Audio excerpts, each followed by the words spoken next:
Fala, cabeças, tudo bem? Professor Fernando aqui mais uma vez para mais uma aula nossa nesse nosso canal aqui de filosofia, o Cabeça Filosófica. E hoje, na aula de hoje, a gente vai ver Platão, Teoria das Ideias. A gente vai ver a epistemologia em Platão. Mas primeiramente, o que é epistemologia? Vamos separar a palavrinha. Epistemologia, episteme de um lado, logos do outro. Episteme significa ciência e conhecimento. O logos significa estudo, discurso, teoria, palavra, entre várias outras traduções. Mas epistemologia, no fim das contas, é o quê? Teoria do conhecimento, justamente por unir esses dois termos, discurso, teoria do logos, e episteme, ciência, conhecimento. E que tipo de pergunta é comum a gente encontrar na epistemologia, quando a gente estuda epistemologia? O que é o conhecimento? Como podemos conhecer? O que é verdade? Como alcançá-la? Qual o método de conhecimento mais seguro, mais apropriado para se alcançar um conhecimento seguro? Qual é a fonte de conhecimento confiável? Se é a razão, a experiência ou alguma outra coisa, caso exista alguma outra coisa, né? Alguma outra fonte? Entre outras questões pertinentes. Beleza? E para começar a aula aqui, trouxe um quadrinho do Maurício de Souza, do personagem Piteco, chamado As Sombras da Vida. Aqui só tem o quadrinho de uma parte do começo e o último quadrinho, então tá resumido esse quadrinho aí, não tá na íntegra o quadrinho, beleza? Mas a história é a seguinte, o Piteco ele tá caçando um animal, aí ele passa na frente dessa caverna aí, da entrada dessa caverna, e ele ouve uma galera falando ali, aí ele entra pra ver o que tá acontecendo. Aí ele vê que esses três senhores aí estão olhando pro fundo da caverna e estão achando que todas as sombras que passam por ali, no fundo da caverna, são a vida na sua realidade. É o que tá acontecendo de fato. Aí o Piteco vai lá e fala, não é isso aqui, eu tenho uma coisa pra mostrar pra vocês, olha lá, vai lá fora. Aí os caras saem, primeiramente eles não conseguem enxergar nada, porque a luz do sol é muito forte, eles estavam acostumados com a escuridão da caverna. Mas depois eles enxergam tudo bem, assim, e falam, muito obrigado por mostrar essa realidade maravilhosa pra nós, coisa e tal, assim. Aí mostra lá nos quadrinhos, passando os séculos, né, as eras, e chega na contemporaneidade, o Pitek tá de terno e gravata, ele tá chegando em casa, aí na casa ali onde ele entra tem esses três senhores aí também assistindo televisão, em vez de, né, contemplar o mundo lá fora. O que a gente pode pensar a partir disso, né? A separação entre opinião e conhecimento, ciência, né? Ou colocando de uma outra forma, aparência e essência. Porque assim, da mesma forma como todas as sombras projetadas no fundo da caverna ali no primeiro quadrinho representam apenas a aparência, silhueta de alguma coisa e não toda a sua realidade, da mesma forma, a televisão, enquanto um instrumento ideológico, ela apresenta aparências e não verdades, né? Porque assim, a televisão, tudo na televisão que aparece na televisão é de certa forma maquiado para ser embelezado, para nos atrair, para a gente comprar o estilo de vida que propagandas querem nos vender, né? Uh, Vender determinadas necessidades falsas que a gente não tem, mas que a gente passa a acreditar que tem a partir de certas propagandas que chegam até nós através da televisão, né? Que fazem com que a gente queira comprar determinadas coisas, né? Não que eu estou tentando levar isso daqui para uma questão mais consumista, né? Uma perspectiva meio de crítica ao consumismo, mas da televisão enquanto instrumento ideológico em si, por apresentar aparências em vez de essências, porque não revela a própria realidade da realidade, não. Não revela a realidade entre aspas assim em sua essência, né? Mas mais a aparência. Tudo é embelezado para a gente acreditar que aquele estilo de vida vale a pena ser vivido, né? Mas assim, o que isso tem a ver com conhecimento, com teoria do conhecimento? Platão, ele tem um mito chamado mito da caverna. Assim, os mitos no Platão, eles têm uma função representativa. E aqui a gente vai discutir a diferença entre opinião e ciência, né?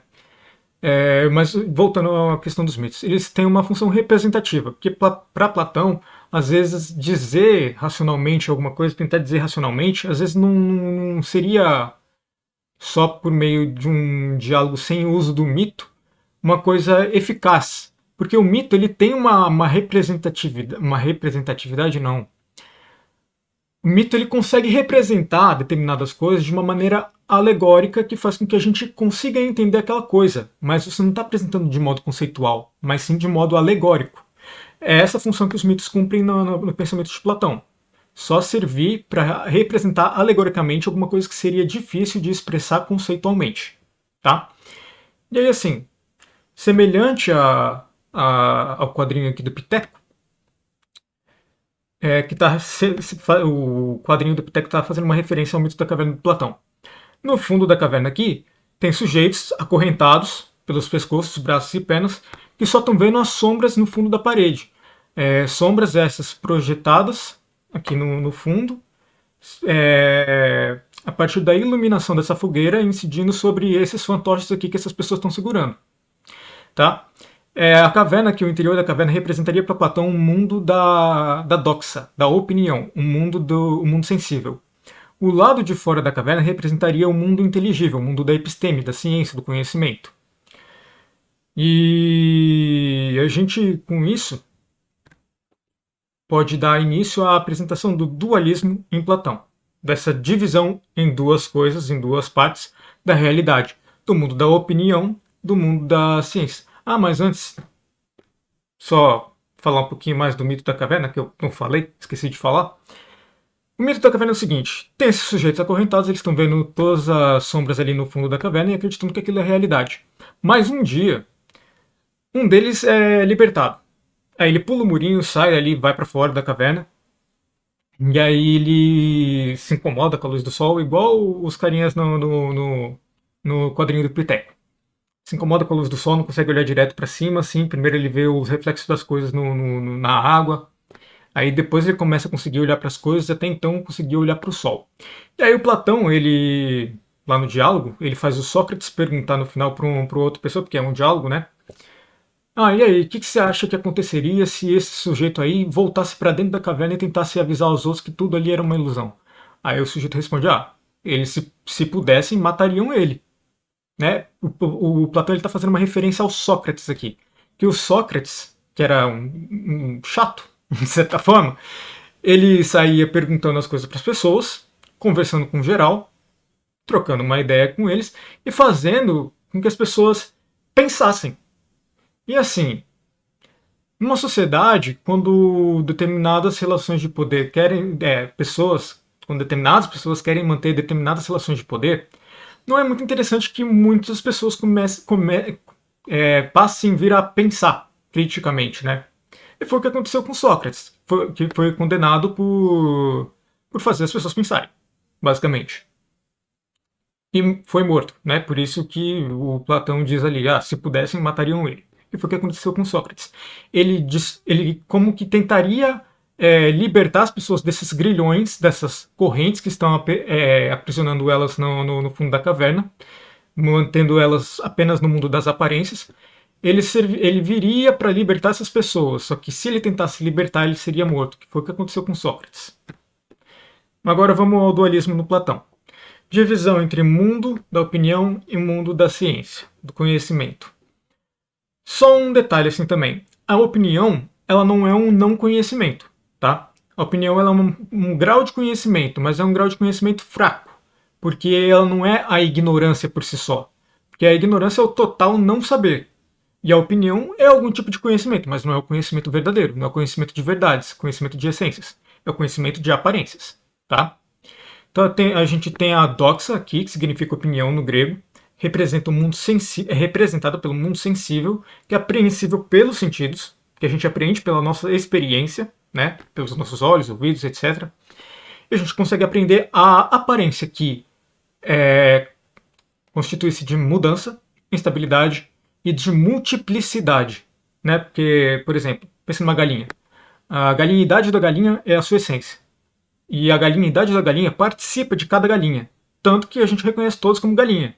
Mas a gente sabe que uma é diferente da outra. Porque tem galinha, por exemplo, que tem pena branca, galinha que tem pena marrom, outra, sei lá, uma pena verde. E a gente sabe que são galinhas diferentes. Multiplicidade. Mas tem uma unidade nessa multiplicidade, que é a essência de galinha participa em cada galinha. A galinhidade está em cada galinha. Beleza? Essa é a ideia geral aqui da coisa. Ele representa apenas um simulacro, já vou explicar por quê. E tem o mundo da episteme, que é o mundo inteligível, o mundo das ideias, que representa a ciência e o conhecimento. É o mundo inteligível, apreensível apenas pela razão, pela racionalidade, que é o mundo onde residem as essências de todas as coisas. A perenidade, ou seja, a eternidade, a permanência de uma coisa tal como ela é.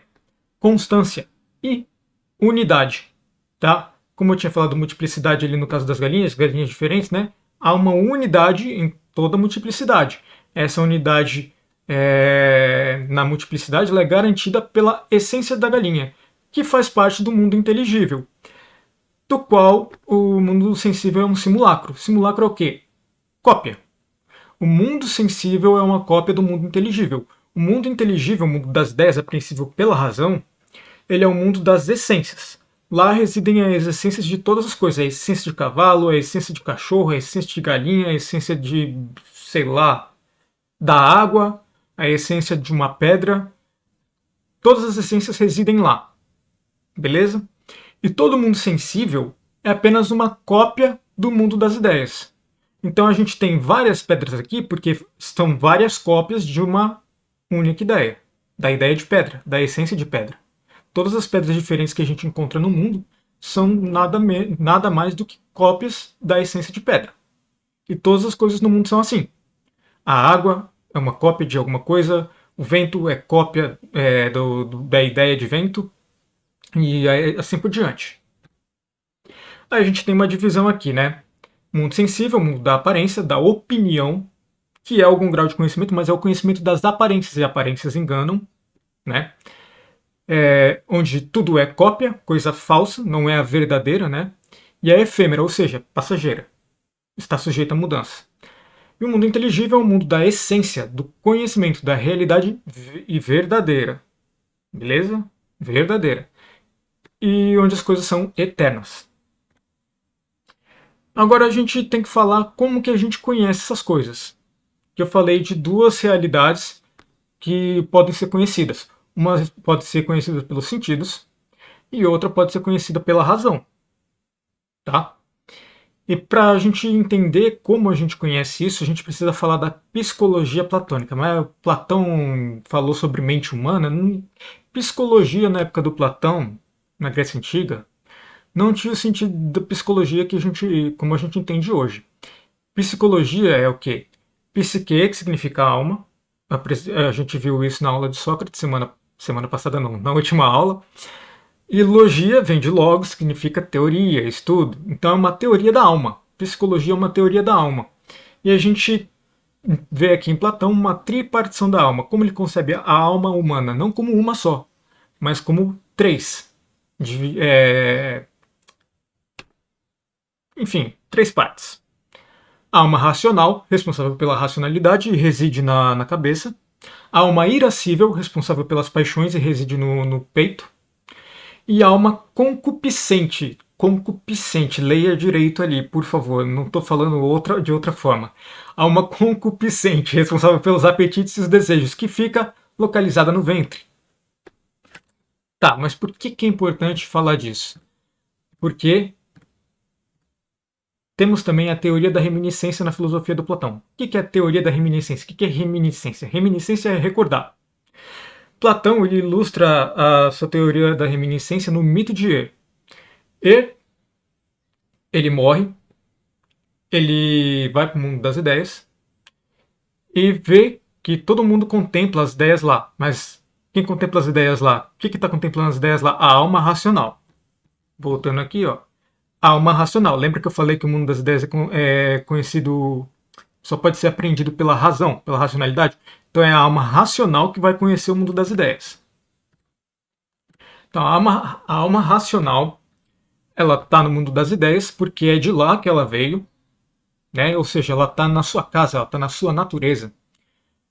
Ela contempla todas as ideias, todas as essências de todas as coisas, mas uma hora, né, ela tem que reencarnar, porque Platão ele acreditava na reencarnação e que a alma dentro do corpo ela estava em uma situação de cárcere.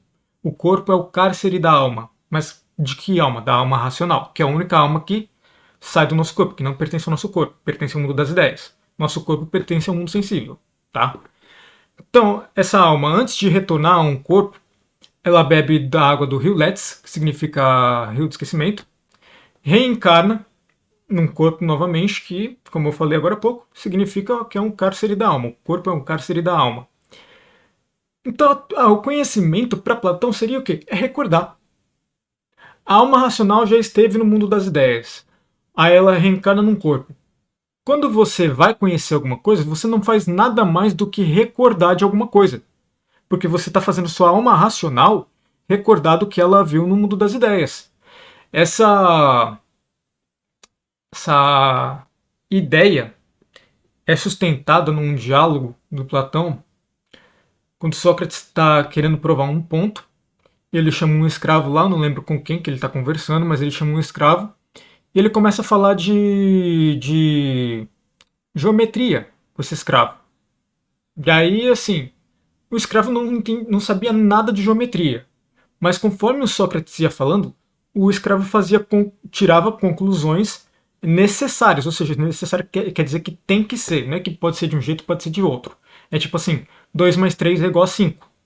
E ali, como ele estava falando de geometria, é matemática, é ciências exatas. Aqui eu também estou dando outro exemplo de ciências exatas, só que é aritmética. 2 mais 3 é igual a 5.